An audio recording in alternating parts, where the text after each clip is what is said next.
Just a quick note, I will be at Gallifrey 1 in Los Angeles on February 5th, 6th, and 7th. If you are going to the convention, feel free to say hi. I suppose there's no point in being coy about it. Yes, I did pick accessories for this outfit that would tick off both the subject and intended audience of the documentary we'll be discussing as much as possible.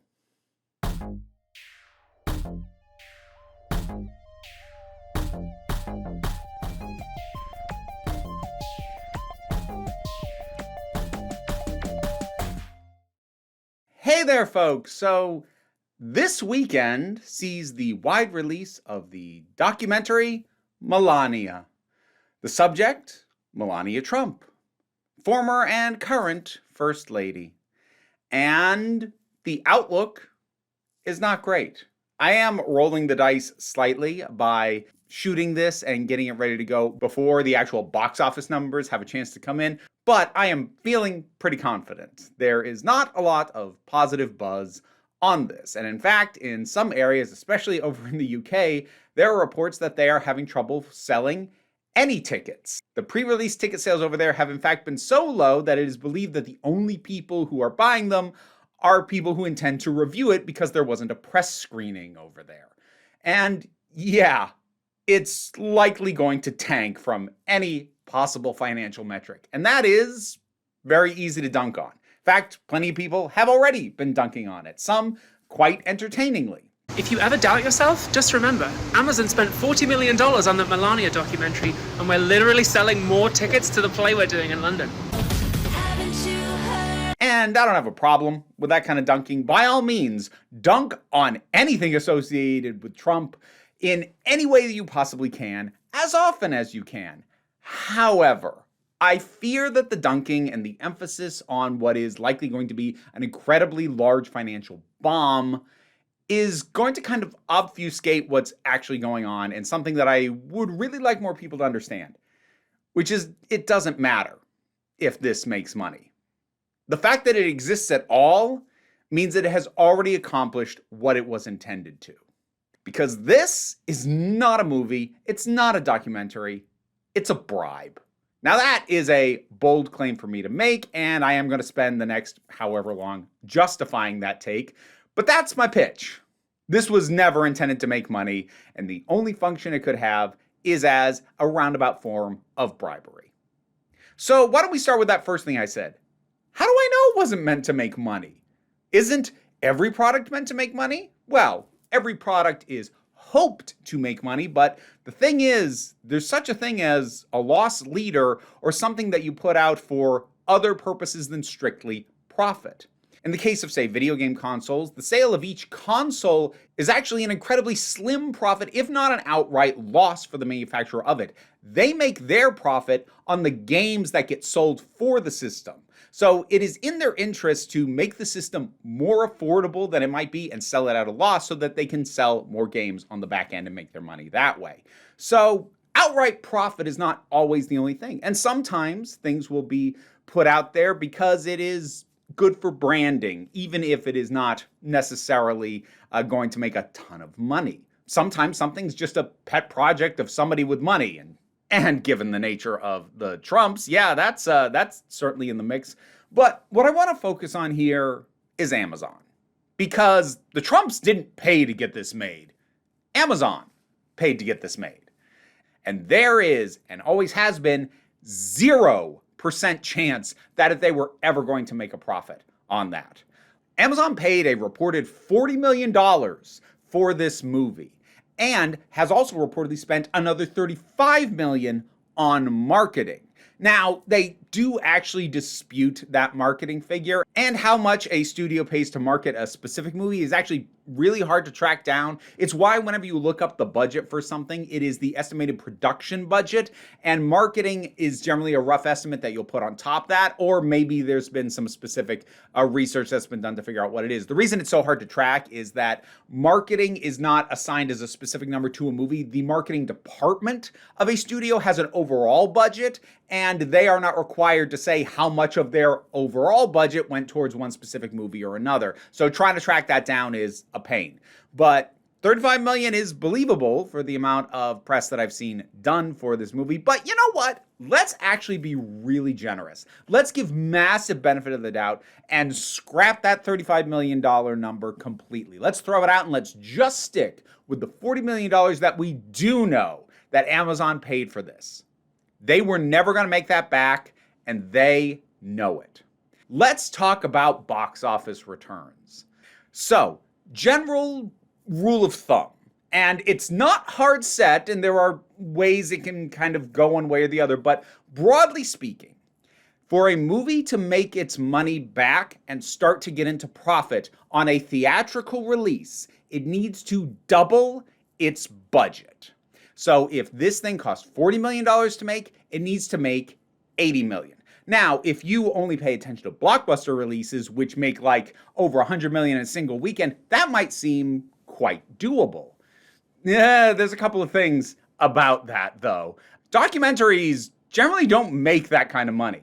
Now, to be clear, most documentaries also don't need to make that kind of money. Part of the appeal of documentary as a business format is that they are pretty inexpensive to make, depending on the subject matter, whether or not you have to license footage from other things, etc. They can actually be incredibly economical to create as products.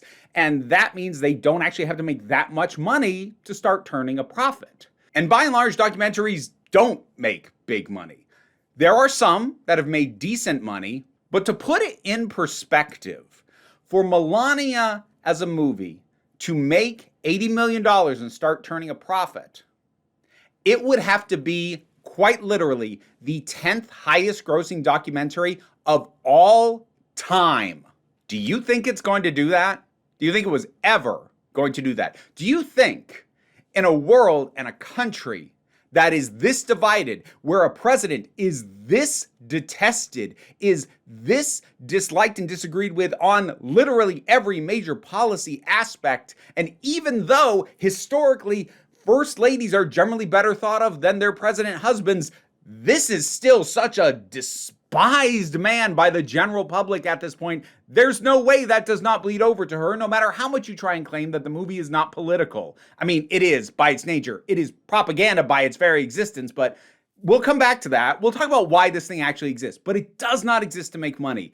There was no way, even in a country that loves Donald Trump, even in a country where he was considered a good president and had positive polling on nearly every issue, this would still have zero chance of making $80 million.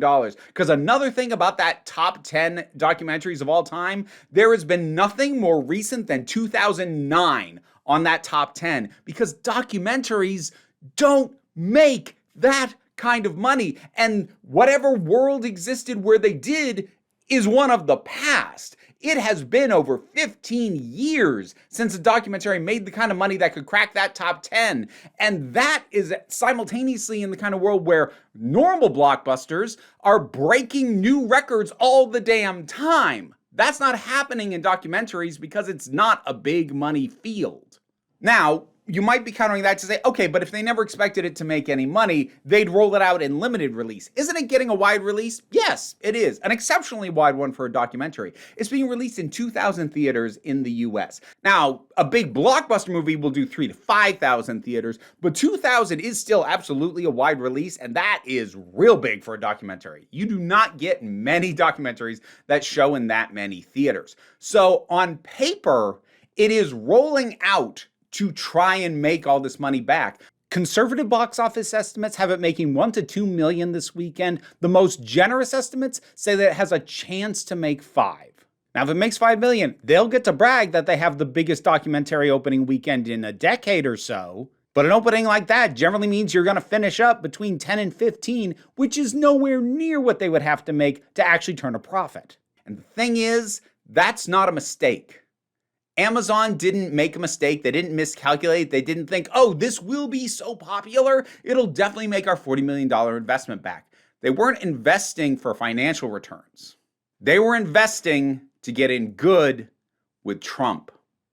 This is why I'm making the point of emphasizing how just the structure of how returns work, just the nature of what documentaries tend to make, and not even really digging that deep into how divided this country is and how Melania is not a beloved figure in any way. And with all those things taken together, this was never, ever, ever going to make back its investment. And as low opinion as I tend to have of executives and the people running studios and running these corporations, I have a hard time believing they are so foolish as to look at the numbers of what documentaries make, what it would have to make to get its money back, and think, yeah, we'll turn a profit on that. Even the most foolish, head up their ass executive, I cannot imagine them signing off on this believing it would make them money. Not directly. So that begs the question, what are they getting out of it? Quite a bit, actually. Direct stuff, hard to say, which I suppose is where my calling it a bribe could arguably be mildly hyperbolic. Is it a one-to-one, we release this movie, you give us XYZ? Well, no, that's too straightforward. Generally, bribes are not done as a quid pro quo directly. That's how you obfuscate them. That's how you give benefit of the doubt and muddy the waters so that we can't all point to it and go, you just bribed somebody. I mean, that's what lobbying is, for crying out loud. But what this is it is Amazon eating $40 million at least, who knows what in marketing, but let's just stick with the production, eating $40 million to get on Trump's good side, to say that they did everything they could to push this and give it its best shot and that they had full confidence in it. And also, let's not kid ourselves, when the box office returns come back substandard, Trump's just going to call it fake news and lie about it anyway and say that they were sold out all over the place. We know he's going to do that. We know anyone involved with his stuff asked about this movie is just going to lie. That's what they do. So it's not like the actual financial reality is going to change anything about how they are behaving. But what Amazon is doing is what many other corporations have been doing, which is to try and align themselves positively with Trump. This is why many corporations dropped their DEI initiatives. Not because they weren't actually working, but because Trump was so anti-DEI, they wanted to be in his good graces. I mean, to be clear, that's also the reason a lot of them started having DEI programs in the first place, was because it was in favor politically. So, let's just accept that corporations are amoral entities and will do whatever is in their best interest. But there's that. Probably a much more direct thing is what has been going on with Paramount and CBS News. I think Stephen Colbert was completely right when he called the settlement between Paramount and Trump a bribe. This kind of complicated financial settlement with a sitting government official has a technical name in legal circles. It's big fat bribe. And the changes that have happened at CBS, the installation of Barry Weiss and what she has already been doing there, I think makes it really clear that all of this was done just to ingratiate themselves to Trump. I mean, they want to ingratiate themselves to literally anyone with that kind of political power, because as corporations get even larger, they absolutely do not want regulations to be enforced. Because if they were, a lot of this stuff would be reined in. They want regulations at minimum unenforced, ideally dismantled. And so it is in their best interest to be on the good side of whoever has the ability to do those things and make those decisions. And as I said, they want that with any president or anybody with any significant amount of power who can impact them so directly. The difference is Trump is so flatly corrupt and easily bought, and there are so many direct means of enriching him or his family that it's just all out in the open and far more straightforward than it has ever been in living memory. Amazon didn't pay $40 million to make a documentary about Melania Trump. Amazon paid $40 million of direct lobbying on their behalf to the Trump family. They said, we will pay to have this made, we will pay to have it released, and they will be the ones to eat any possible loss on it. Its existence is already a win. Who knows how much Melania Trump was paid directly in order to be followed by the cameras? Who knows how many of the events they filmed her at were held at Trump-owned properties where there was probably some kind of licensing fee, or maybe it was a requirement for the production team to stay at a Trump-owned hotel? Who knows how much was just funneled directly at Melania and the Trump family? I don't doubt that they spent $40 million on it, but you don't need $40 million to follow a woman around with a camera crew and assemble it later. You don't need that much money, but they paid that much because they're trying to buy that much goodwill. For comparison, the 11-episode Planet Earth documentary series cost $25 million. A 10-episode documentary series on the Vietnam War cost just under $40. And yet somehow it cost $40 million to follow a woman around for 20 days and create 104 minutes worth of film.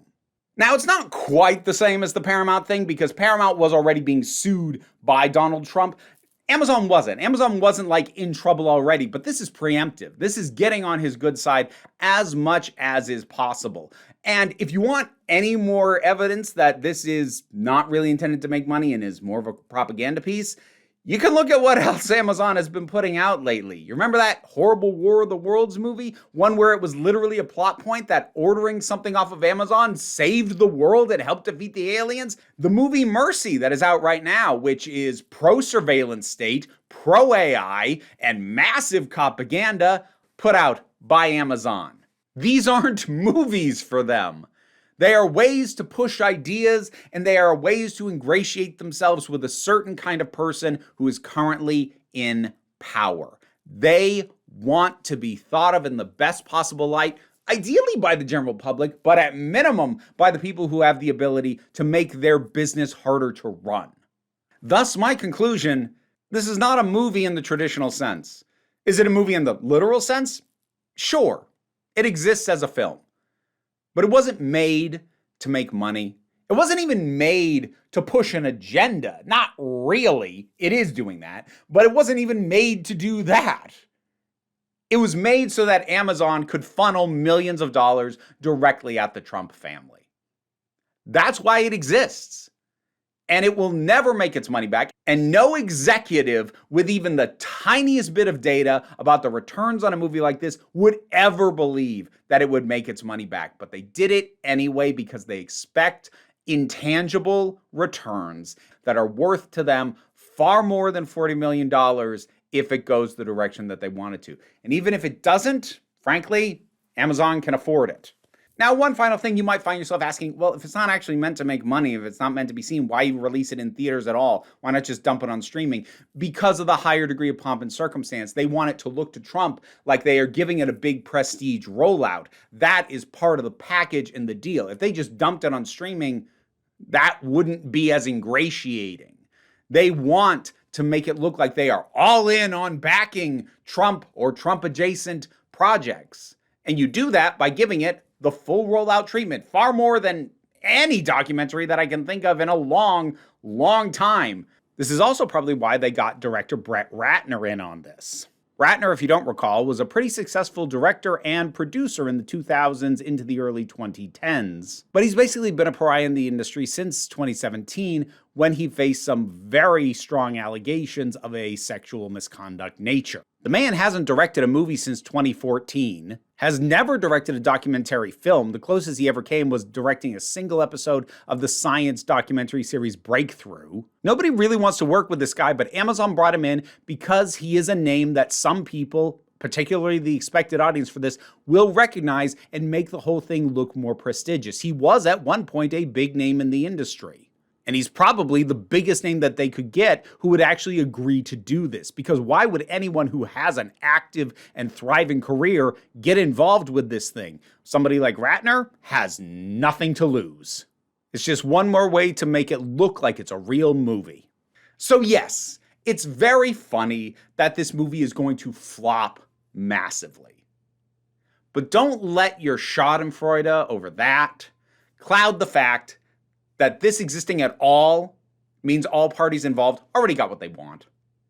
It doesn't matter if it flops. Sorry to take the wind and the fun out of dunking on this movie a little bit, but again, I think it's important to not get so wrapped up in laughing at it that we miss the point that it's actually a problem that it exists and was paid this much for in the first place. It was already a victory for them. Melania! Oh, good grief. What are your thoughts on this thing? Whatever they are, drop them down in the comments. Let's talk about it. Patreon pays the bills, enables me to do this as my living, even if you can't help me out that way. Like, share, subscribe. They also help as well. Don't worry too much about all that, though, because what I want you to remember, especially these days, is that you are beautiful, you are valid, and you are loved. You are the council. I'm just running the meetings. And until next time, this council is adjourned. And now to thank my highest supporting patrons: Robin Moore, Jared Boyce, Subin Lutfulla, Auntie Kate 808, Mira G, Angry Casperl, Dave Hall, Oliver B, Mystic Shadow, Sean Miller, Welsh Wrestling Geeks, Melissa Pedersen, Becky Sparks, Ulrich, Twylord, Tracy Scrabbit, Palba, Rabajoggle, Sir Didymus is my favorite, and thanking some random folks from the lower tiers of my Patreon: Puck, Lady Sammy, and Eva Bright. Don't worry, the rats are fine. Just thought we kicked the year off with Archie. What you think, bud? He's skeptical.